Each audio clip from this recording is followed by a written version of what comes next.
మీరు ఎప్పుడైనా గిరి ప్రదక్షిణానికి బయలుదేరే ముందు ఎవరితోనైనా 14 మైళ్ళు నడవాలి అని చెప్పారనుకోండి, అమ్మో నడవగలనంటారా, చెప్పులు వేసుకోవచ్చా అండి అని అడుగుతారు. చెప్పులు వేసుకోకుండా ఉండడం మంచిది. గుళ్ళో ప్రదక్షిణానికి చెప్పులు వేసుకుంటావా అన్నారనుకోండి, అమ్మో చెప్పులు వేసుకోకుండా నడవడమే ఎందుకైనా మంచిది, వెనక నుంచి ఓ కారో ఏదో నడిపించుకుంటూ వస్తాం అంటారు. నిజంగా గిరి ప్రదక్షిణానికి బయలుదేరిన వాడు ఏ అలసట లేకుండా గిరి ప్రదక్షిణం పూర్తి చేసేస్తాడు.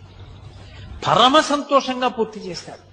కాలు కింద పెట్టి 1 కిలోమీటర్ దూరం లేనటువంటి ఆఫీస్కి ఏదో ఒక వాహనం లేకుండా వెళ్ళలేని వాళ్ళు, నా జీవితంలో నేను 3-4 పర్యాయాలు చూసా వాహనం ఎక్కకుండా 14 మైళ్ళు అటువంటి వాళ్ళు ప్రదక్షిణం చేయడం.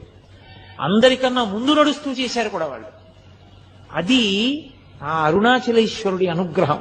వాళ్ళ యొక్క భక్తి